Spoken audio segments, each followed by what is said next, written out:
Good morning. Welcome to the Unitarian Universalist Church of Las Cruces virtual worship service. My name is Sarah Reyes and I will be today's moderator. Here's a couple of things that will help make your Zoom experience run a little better. So number one, please keep yourself muted and your video off during the service and during the songs. Number two, we will turn off the congregation chat function throughout the worship service to minimize distractions, with the exception of certain sections that may require your feedback. Number three, to widen your screen, we encourage you to use your Zoom slider, as this allows you to choose what size works best for you and your device. Finally, for best audio service, we recommend using headphones if you're alone or a Bluetooth speaker if you're in groups. Please enjoy today's service.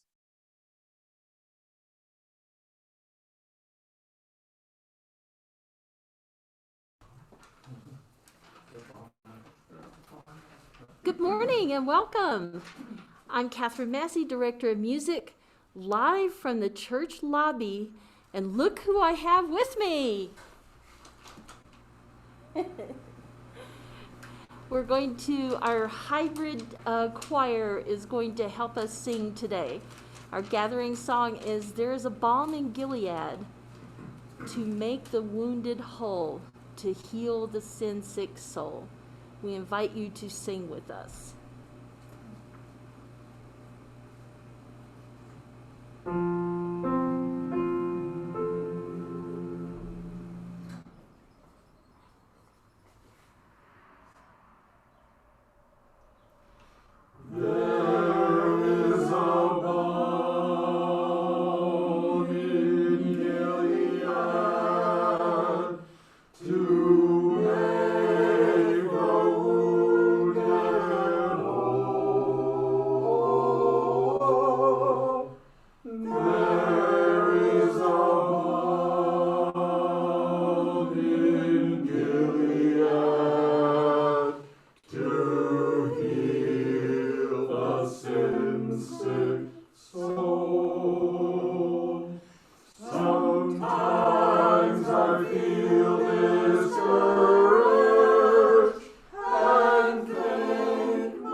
There is a balm in Gilead to make the wounded whole. The saying is, of course, metaphorical. For some, it refers to Jesus. Others use it to speak generically of healing powers. But before the metaphor, there was a literal meaning an actual ointment. As you might guess, it was made from plant materials. Specifically, balm comes from the balsam tree. In ancient Israel, it was used to heal, but it was also used to anoint kings. Even today, the chrism used in Christian rite of confirmation contains balsam. The physical element has something spiritual about it. Nature does heal us. 40% of our pharmacopoeia comes from plants. People recovering from surgery heal better if their window frames a tree compared to those whose window faces a brick wall. Natural settings reduce our blood pressure and our stress hormones. Even fake plants help some. Children who grow up near green spaces have a lower risk of psychiatric disorders later in life. Some people think trees might provide hiding places and be correlated with crime, but the opposite is the case. Buildings surrounded by foliage have 56% fewer crimes than buildings with low vegetation. In fact, you can randomly choose locations and produce effects. Pick a lot, any lot, put in trees, crime goes down. It's astonishingly cost-effective. When trees die from the emerald ash borer, crime goes up. It leads one to wonder, is crime a moral or a landscaping failure? It would be selfish and self-defeating to only focus on how nature is of service to human beings. For one thing, we are only just beginning to discover the ways that nature is good for us, so we should not rush to judge what's of no value. More generally, it has been our myopic seeking of human advantage, a narrow anthropocentrism, that leaves out so much. That has been our problem, and is the cause of the damage to so much of the web of life. To be healed by nature, it seems that we need to learn how we can work toward healing nature. The good news is that we can do both.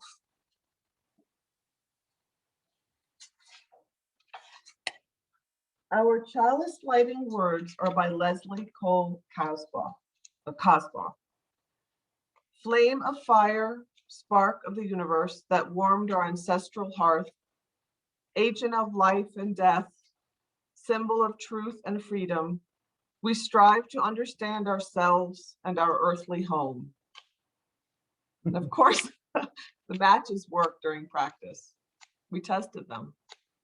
Well, this will be interesting. Sorry about that.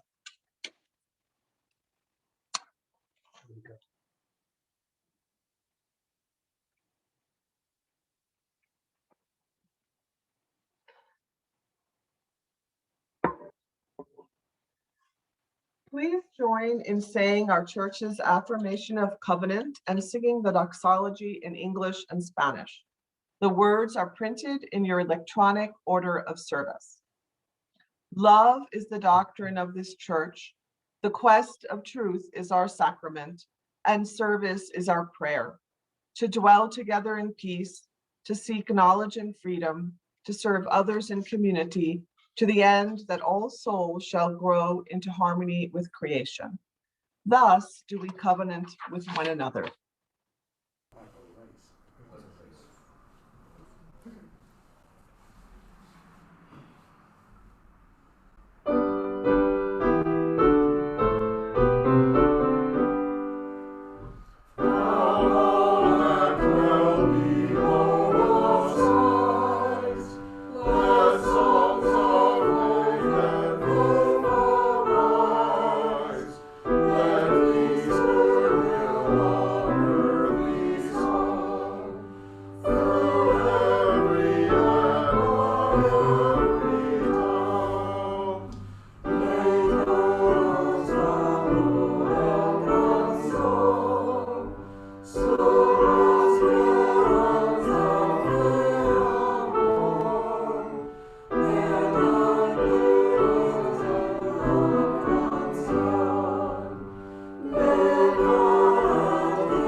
Good morning. Do you want to ask for Sarah? People can see it. Huh? Good morning and welcome to the continuing virtual worship service for the Unitarian Universalist Church of Las Cruces. My name is Katia Gonzalez and I'm your service associate for this service. Our minister, the Reverend Kalani Kuchela, is not in the pulpit today. He will return on May 16th. James Caulfield, my husband, is leading worship this morning. And we're looking at our screen and we see the choir. I just want to check, is the screen good? Okay. We are delighted to be with you today. Unitarian Universalism has no creed or dogma. We are a covenant-based church, meaning that we agree to live in relationship with each other according to the Unitarian Universalist principles and our congregation's covenant of right relations. We embrace diversity in all its forms. Everyone is welcome. You can learn more about our church and check the events calendar at our website, UUCLC.org. In order to help contain the spread of the coronavirus, all meetings and services at the church are currently being held using Zoom software. If you have any questions about how to use Zoom, you may contact Sarah Reyes, the church's technical support staff member. If you're visiting us today, we'd like to meet you. Please introduce yourself by turning on your mic and camera and then sharing your name and where you are. We'd also like to know how you heard about our virtual worship services. Are there any visitors today?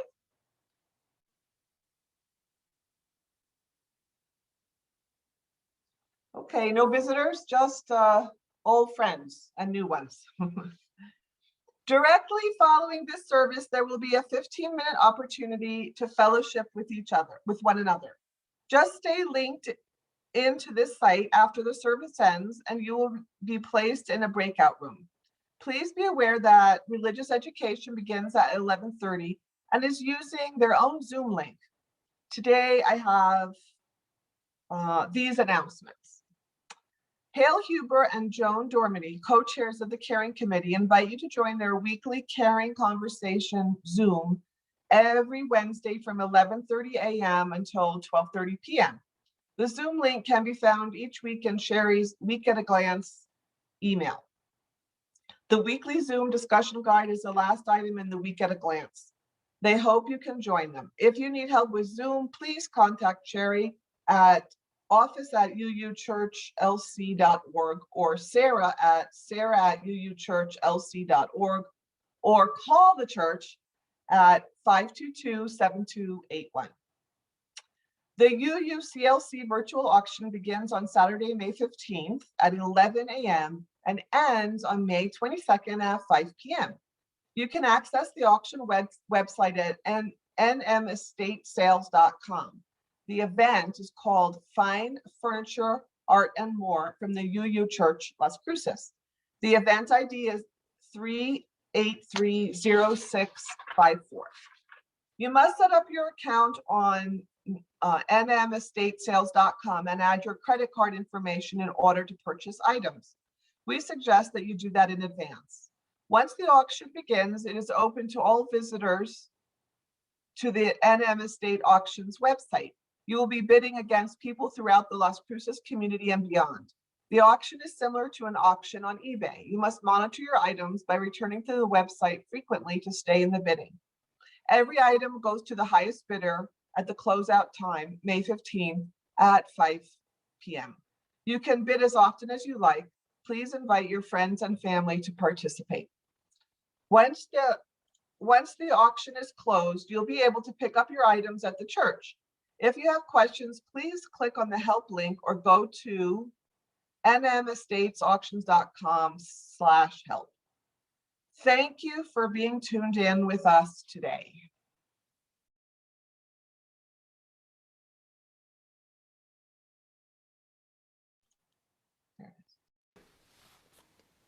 Good morning, UUs. About 2 years ago, we renewed our journey to wholeness by participating in the Multicultural Day of Transformation with the Reverend Dr. Jonathan Kwong. After that excellent workshop, many members embarked on a new vision of beloved community at the UUCLC. The new vision is about inclusivity, equity, and multiculturalism, and rendered the 8th principal team and the multicultural reading group. And I've been working trying to bring you as many UUs of color as possible as a part of the new vision. They include the Reverend Prater Madarm, Sherman Logan, Neil Newton, and Gordon Bailey. The Reverend Anthony Johnson from the Phoenix, Arizona area is one of those ministers. On May 9th and May 22nd, we begin our work on the Multiculti, a two-part adventure toward beloved community working with him. He preaches on May 9th and leads the workshop on May 22nd. Please sign up for the workshop by going to our website. Reverend Johnson is a highly skilled and grounded professional in this work. I invite you to take advantage of his wisdom and understanding of Unitarian Universalism as we move further along our journey toward wholeness. A special shout out to Brother Rodney Souter, our 8th principal team leader, and Sister Shirley Davis, our multicultural reading group leader, and all those team members who have made this dream a reality. Thank you very much, and I hope you enjoy today's worship service led by James and Katia. Ashe, and may it be so.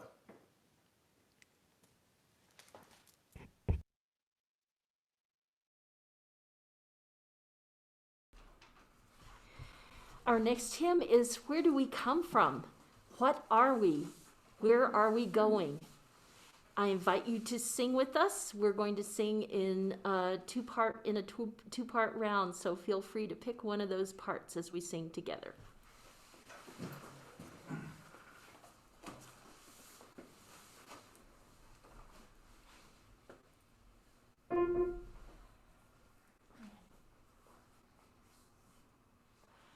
Where do we come from? What are we? Where are we going? Where do we come from? What are we? Where are we going? Where do we come from? Where do we come from? Mystery, mystery. Life is a riddle and a mystery. Mystery, mystery. Life is a riddle and a mystery. Where do we come from? What are we? Where are we going? Where do we come from? What are we? Where are we going? Where do we come from? What are we? Where are we going? Where do we come from? What are we? Where are we going? Where do we come from? Where do we come from? Mystery, mystery. Life is a riddle and a mystery. Mystery, mystery. Life is a riddle and a mystery. Where do we come from? Where do we come from? What are we? Where are we going? Where do we come from? Where do we come from? Mystery, mystery. Life is a riddle and a mystery. Mystery, mystery. Life is a riddle and a mystery.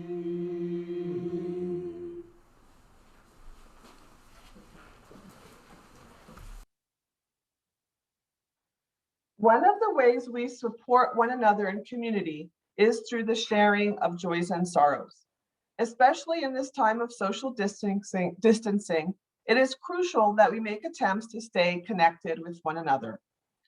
Our church's website has a link which allows you to confidentially submit a joy, sorrow, or milestone to Reverend Kuchela. You can specify if you like your submission shared with the caring team and/or the congregation. or if you prefer to remain confidential. These are the joys and sorrows sent this week. Just one.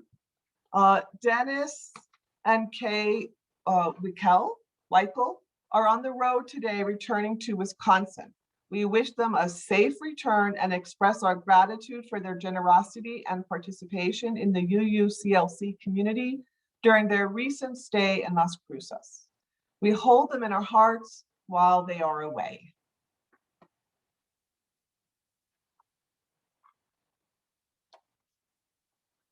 So now if you'll join me in a moment of meditation and prayer. Sometimes we pray to the Spirit of life, asking it for guidance and support. But when we ask, where do we come from? We must at least in part answer, the interdependent web of life. For we could not have been born if there were not this world of living things, nor can we be sustained without it. It is only right to speak our gratitude and pray for its continued flourishing. So I pray that more green shall come into our world, to our communities, particularly to Black and brown ones, to cities and towns that are nature deprived, so that we all might more feel the spirit of life. I am astonished by my own ignorance, and I pray we shall all come to understand how we can protect the web of life, the source of life. Amen.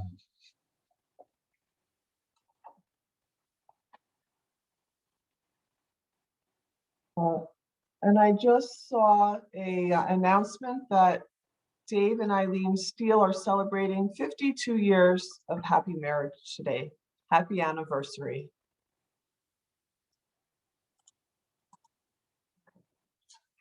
The reading today is by Wendell Berry. When despair for the world grows in me, and I wake in the night at the least sound, in fear of what my life and my children's lives may be, I go and lie down where the wood drake rests in his beauty on the water, and the great heron feeds. I come into the peace of wild things who do not tax their lives with forethought of grief. I come into the presence of still water, and I feel above me the day-blind stars waiting with their light. For a time, I rest in the grace of the world, and I am free.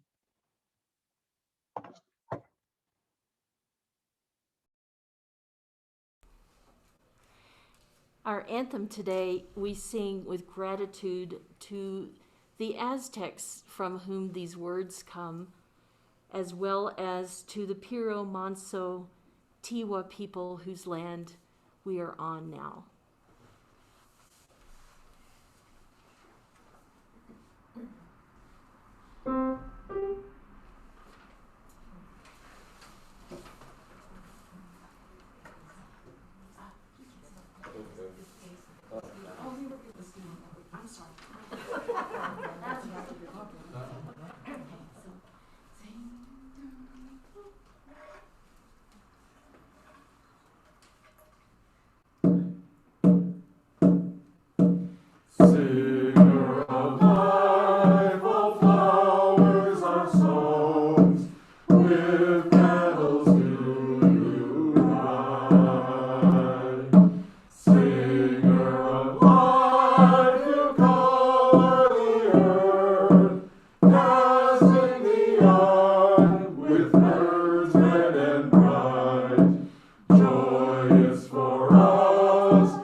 Friday was Arbor Day, a day when we traditionally plant trees.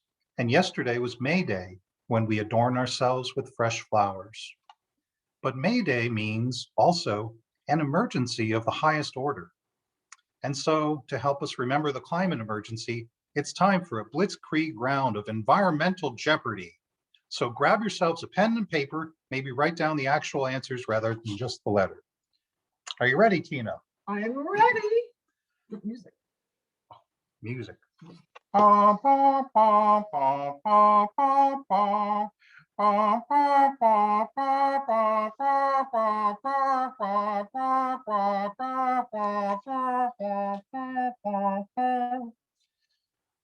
Okay, Tina, let's give it a rip.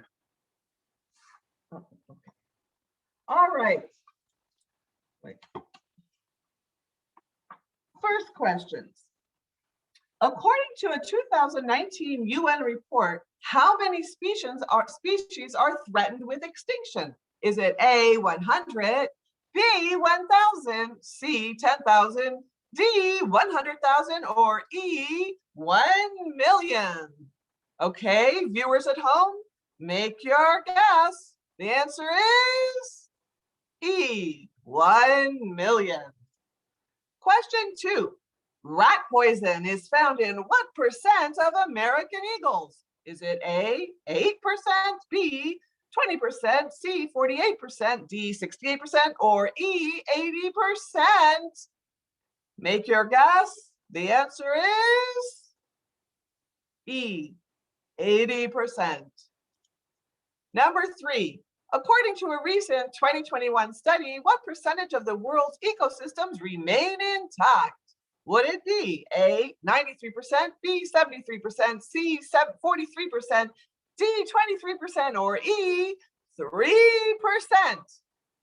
And the answer is E, 3%. Number 4. According to the UN and the WHO, pandemics are the result of what? Pure bad luck, long lines at grocery stores, etc., Chinese laboratories with insufficient security, illegal parties, weddings, funerals, etc., or E, human destruction of nature? And the answer is E. Number 5. Florida reefs have lost what percentage of coral? Is it A, 8%, B, 28%, C, 48%, D, 78%, or E, 98%? Make your guess at home, viewers. And the answer is E, 98%. 6. If we fail to act, at what date do scientists think the melting Greenland ice sheet will pass a point of no return? A, maybe 600 years. B, maybe 200 years. C, maybe 60 years. D, maybe 6 years. E, it already has. And you guessed it, the answer is E, it already has. Number 7, what percentage of people is estimated to cause half of global aviation emissions? Is it A, 51%, B, 41%, C, 31%, D, 21%, or E, 1% of everybody? The answer is, you got it, E. And our last question. Since the 1980s, Western monarch butterfly populations west of the Rockies have fallen by what percentage? Is it A, 19%, B, 39%, C, 59%, D, 79%, or E, 99.9%? And the answer is E. Well, that's a great job there, Tina. Thank you very much for your wonderful work. Let's see, do we have time for that? It's time for that brief message from our most important sponsors. Oh, yes, here we go.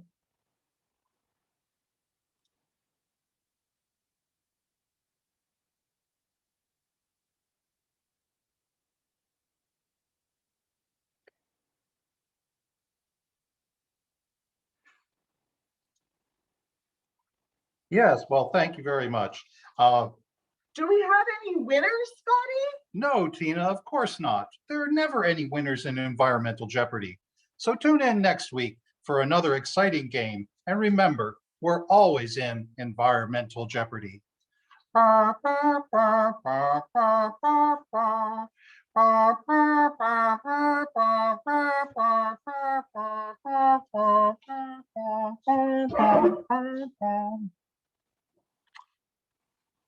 Hello. Where do we come from? At least part of the answer is we come from the web of life. How does America think about the web of life? Luckily, that classic rock band told us exactly this in their 1971 platinum hit, A Horse with No Name. The lead singer tells us of his foray into the desert, how he rode into the desert with a horse with no name. He observes the heat was hot, which is something we can all agree with and we have experienced many times. He then gives an all-encompassing description of the web of life that surrounds him on this epic journey. There were plants and birds and rocks and things. You have to admit that pretty much does cover it. It might be a bit of a drawback that there are no specific names for all these plants and birds and rocks and things, and that, of course, his horse has no name either. But there's no doubt he appreciates the nature that surrounds him. This reminds me of a service that Katya and I gave some years back, in which we related how dill in our backyard garden was covered with caterpillars. To save the crop, we put the caterpillars in jars with the kinds of things they eat, namely plants and birds and rocks and things. Well, okay, mostly just leaves. That's what caterpillars eat, right? Well, no. Come to think of it, we probably gave them leaves of pecan, Siberian elm, Chinese pistache, mulberry, none of which they would eat. Our caterpillars languished, and we didn't want them to die, so we began to feed them dill. The pest upon our crop had now become a new crop we were raising, and the former crop was now its fodder.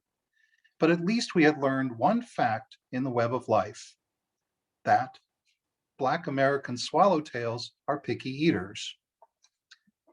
Now, the seventh principle tells us to respect the interdependent web of life of which we are a part. And as good UUs, Katya and I certainly tried to do that, but I'm afraid we've mostly failed so far. Just shoving some green leaves in the direction of some caterpillars is not how you respect the interdependent web of life. Really, you might need to get to know the species and their usual foods. I had thought that the worst of my ecological ignorance was past until recently when I read Douglas Tallamy's Nature's Best Hope. Then I was shocked to discover that our attempts to be green were just about as informed as our caterpillar feeding techniques, or about as informed as the guy on the horse. We were lacking basic information about how the web of life fits together.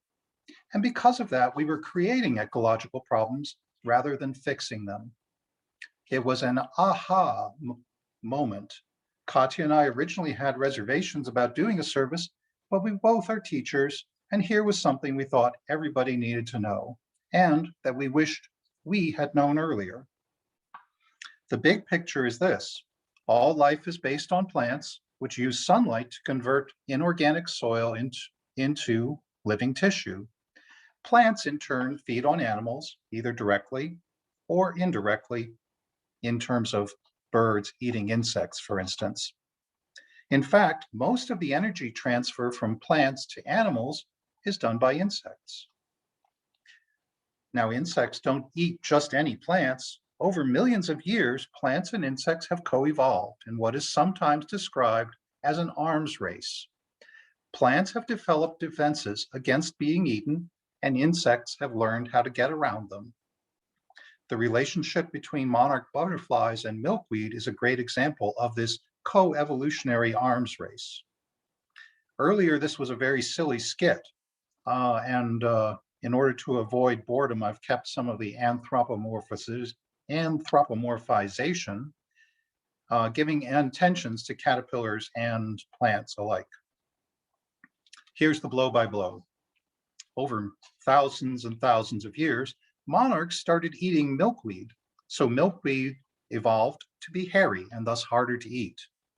In response, monarch caterpillars evolved a behavior of mowing down the hairs on the leaves so that they would be easier to eat. The milkweed responded with a terrible blow, deploying a sticky, milky, poisonous goo that smothers caterpillars. Caterpillars shouted and made disrespectful gestures, and then developed techniques of building protective moats around themselves so that when the goo flowed, they would be safe. The milkweed riposted with even more awful goo. Monarchs swung into action with a new and awesome technique, biting the stem of the leaf so that it fell and no awful goo could flow. Not to be outfoxed, the milkweed countered by putting toxins into its leaves, making them poisonous to eat. After some terrible choking and spitting, the monarch struck back with a flurry of special adaptations, allowing them not only to eat poison, but also to store the poisons in their body, giving them a defense against predatory birds. The milkweed cursed the monarch and developed a secret whistle to call in parasitic wasps that would attack the monarch. Now, many scientists who study monarchs and milkweed are probably unaware of some of these details that I have revealed here. Even so, they will probably agree with the bigger picture. The list of evolutionary developments is pretty accurate, and it gives us a rough idea of what coevolution is and how it creates a very specialized bug. Specialization is not true just of monarchs. Different plants have different defenses. Insects and other herbivores cannot eat just anything.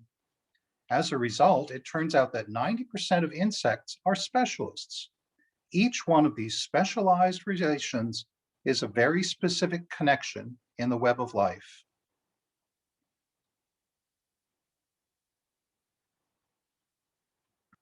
Where do we come from? Mystery. One reason the web of life is mysterious is that it stretches farther than we usually imagine. Consider the caterpillars Katya and I had placed in jars so they wouldn't be eating our garden dill. Even though we gave them plants and birds and rocks and things, they refused our offerings. We didn't want them to die, so we began picking dill from our garden, bringing it into the house and feeding the caterpillars in jars. After a while, that seemed pretty dumb. Why so much human labor? So we put the caterpillars back outside on the dill plants, and they were very happy munching away there, at least for a while. But one morning we went out, there were no caterpillars left, or actually only one. There was a very fat bird sitting on a branch nearby, looking around, whistling like nothing had happened. Where were the caterpillars? Well, as I already mentioned, monarch caterpillars have learned to sequester poison in their bodies. In turn, birds have learned that nasty tasting caterpillars have these bright colors that mean don't eat. American black swallowtails saw how well this worked for the monarch caterpillars and decided they would evolve to mimic the monarch caterpillar. They didn't really decide, of course. So long as there are real monarch caterpillars around, the birds continue to learn this nasty lesson. And then the American swallowtail butterflies will be perfectly safe. That's a good plan as long as there are lots of monarch caterpillars. But now that monarch numbers are so terribly low, birds aren't learning that lesson anymore, and the mimicry no longer saves the black swallowtail butterfly caterpillars. Now, that kind of connection is not very easy to see. How can it be that cutting down a field of milkweed in Iowa to put up a subdivision can affect the caterpillars that are in our own backyard? But it does happen that way because of the connection through the monarchs. Coevolution sometimes produces cooperative relationships as well as competitive ones. I hope you saw it last Sunday in the Las Cruces Sun News. Marcy Scott posted a column about how coevolution creates the web of life. One example she gave is hummingbirds that specialize in certain flowers as they migrate. To quote her, "In our corner of the world, our beloved and familiar hummingbirds are specialists during the months they are migrating, for they need the high sucrose nectar provided by wildflowers to fuel their long journeys. Fortunately, the coevolution of their migratory paths and many flower species that especially cater to birds has, over hundreds of thousands of years, resulted in a very effective distribution of critical nectar resources. As with milkweed and monarch migration, if those flowers are removed," that's the end of her quote, "as with milkweed and monarch migration, if those flowers are removed from one stage of the hummingbird journey, that's not just a problem for the flowers, but the hummingbirds and all the flowers the hummingbirds pollinate." Peter Wohlleben, in his book, The Secret Wisdom of Nature, cites a famous case of the web of life having connections that we don't expect it to have. Wolves were eliminated from Yellowstone Park in about 1930. Soon, the elk population multiplied. It stripped large areas, particularly the saplings that grew by the river's edges. That's bad news for the beavers, which soon disappeared. And without vegetation to hold the soil, the riverbanks eroded and the rivers began to meander more and more. The bottom line, no wolves meant a lot of elk, and a lot of elk meant a lot of problems.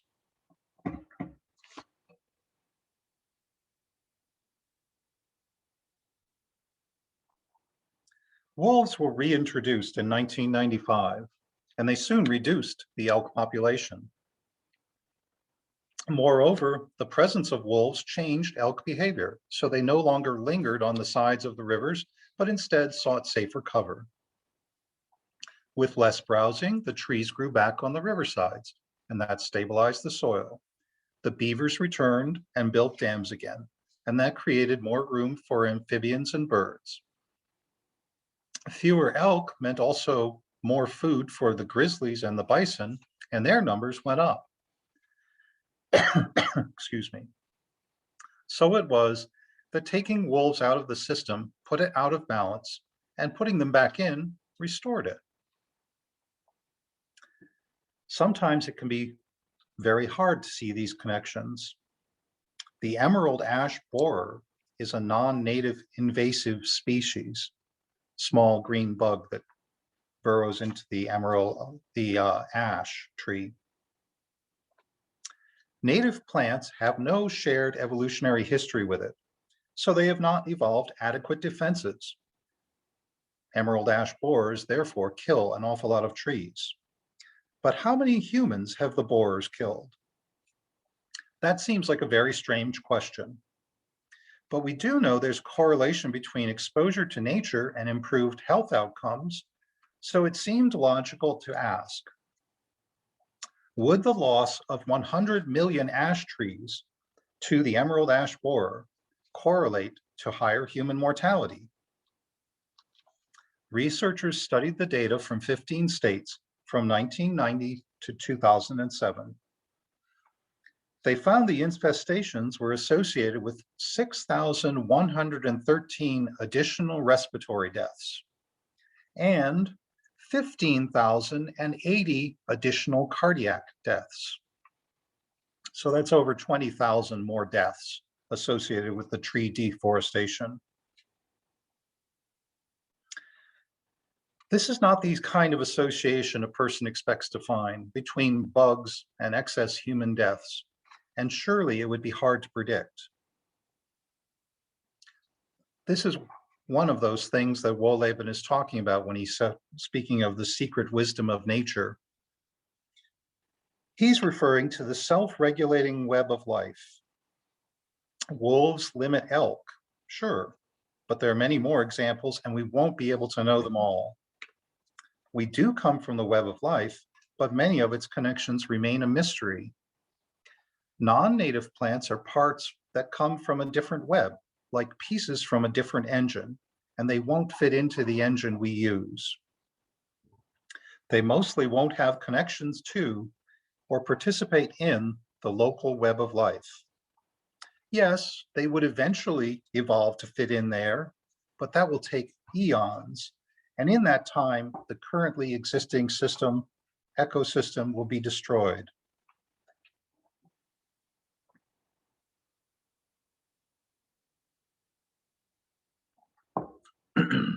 Talami asks us to consider Portland, a very green city, but one where more than 90% of the trees are not native to the region.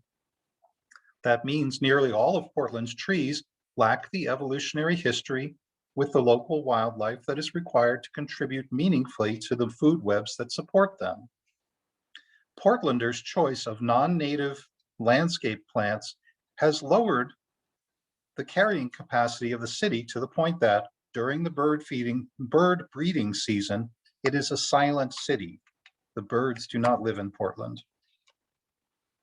This kind of thing has happened across the globe as humans have developed more and more land, replacing more and more native habitat with non-natives.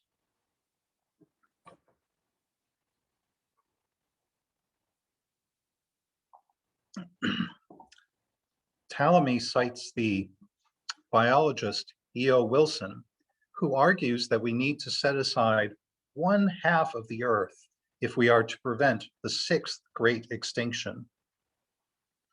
That is what we need to do to save the Earth's biodiversity. UN reports agree, but how can we do that with 8 billion people on the planet? Talami's answer is, at least partly, that we should convert our yards into a homegrown national park. There are about 40 million acres of lawn in the United States. This feeds almost nothing, yet it uses huge amounts of water, fertilizer, and pesticides. I believe the water use rivals our use for agriculture, for everything we grow for food. Likewise, Americans typically plant Asian or Mediterranean shrubs that contribute little or nothing to our local web of life.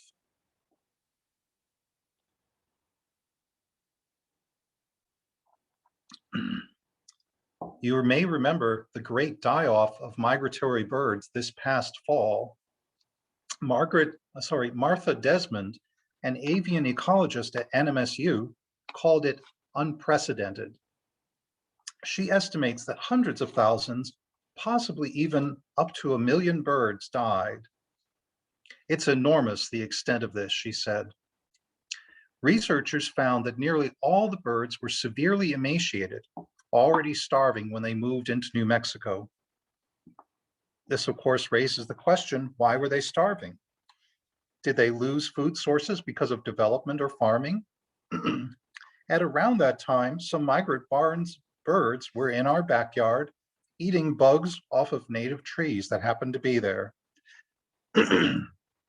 Talami recommends planting more resources for migrant birds, and so I wonder, if we created more resources in our backyard, would that help? I suspect here is something that humans have broken, something that Katya and I might be able to help fix. While I'm not sure about the specific case of the migratory birds, the overall conclusion seems sound. It's not enough that we stop destroying our natural habitats. We must actively work to reassemble them. As Talami puts it, wherever and whenever we can, we must reassemble the co-evolved relationships between plants and animals and among the animals themselves that enable ecosystems to produce the life support systems we all need. Introduced plants only hinder our efforts to do so. Now, of course, I'm no expert on this subject. I think a high schooler could write just as well as I. Those who are better informed are no doubt snickering right now at how small my knowledge is, and I don't disagree. I hope to listen to Marcy Scott and others, local people who know what the local plants are. For instance, her advice is that commercially available milkweed, what you can buy around here, usually doesn't survive. So, and I say, okay, Engelmann's milkweed, yep, right. I shudder to think that we were preparing to fill our backyard, which is currently pretty barren, with plants that we simply thought were pretty or were nice and hardy, without any consideration of how they would fit into the web of life. I'm glad I read Ptolemy at first, before we did that, and I'm glad I can share what little I have learned. I'm hoping to learn a lot more.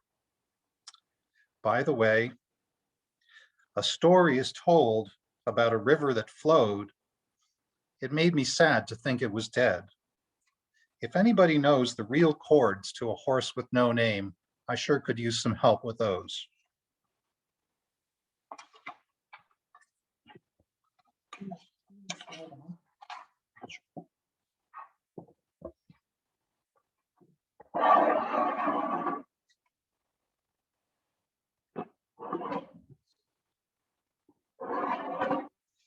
Thank you, James. Despite the fact that we must practice social, somebody's standing. Despite the fact that we must practice social distancing in order to slow the effect of the COVID-19 virus, we remain connected in spirit as a beloved community. Many of the expenses of the church continue despite our not meeting in person. Please refer to the electronic order of service or refer to the member section of the church website to see how you can continue making your pledges. The church is continuing its support of organizations identified by the Social Justice Committee as recipients for our Change for Change program. We can't collect your actual change, so please convert whatever coins you would donate if the basket was being passed, and continue your Change for Change donations. This quarter's donation will go to My Friend's Place. My Friend's Place is FYI's emergency youth shelter, which helps address the immediate safety and care needs of runaways, homeless, system-involved, and otherwise at-risk youth ages 12 to 17 in a safe, nurturing, and structured environment. Our offertory words are by Kristen Collins. We give to remind ourselves how many gifts we have to offer. We give to remember that we are part of something bigger than ourselves. We give because we believe in music and sacred space. We give with a faith that together we have enough.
Whose rim no good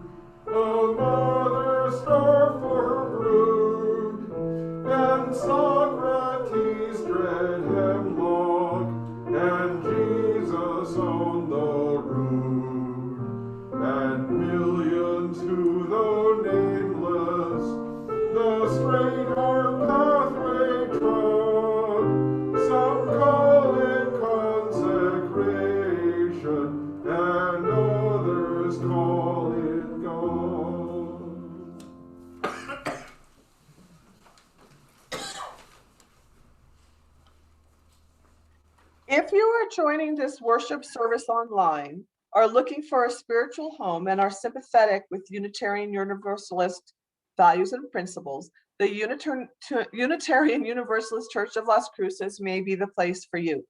We believe that when you become a member, you are entering into a warm and deep relationship with the church and all of our members and friends. You're becoming a part of something much bigger than any of us. You are becoming part of a movement to change our community and the world. The way you join this church is to sign the virtual membership book through the link in the electronic order of service. Or you can call the church, leave a message, and a member of the membership committee will contact you. Yes. Our closing hymn is Spirit of Life, not Singer of Life. And by James's request, we're adding bubbles to it today.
What is the spirit of life? If we think of it in traditional dualistic terms, we might think of it as a great disembodied soul that we are praying to.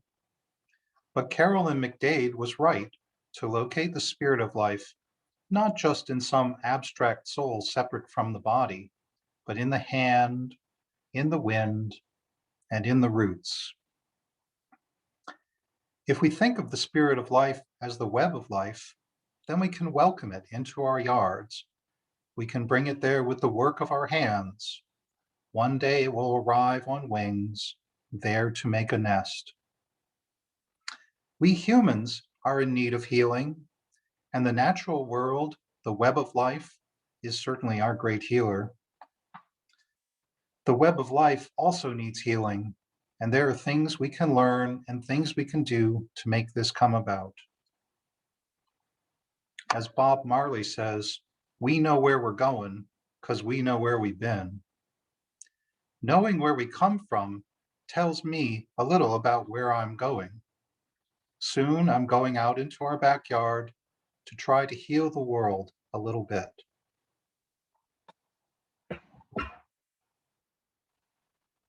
Please join me in saying the words to extinguish the flame. We extinguish this flame, but not the light of truth, the warmth of community, or the fire of commitment. These we carry in our hearts until we are together again.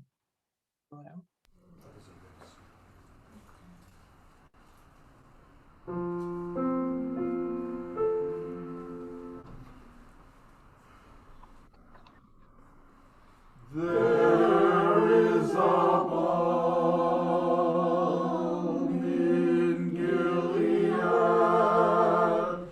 to make the wounded whole. There is a balm in Gilead to heal the sin-sick soul.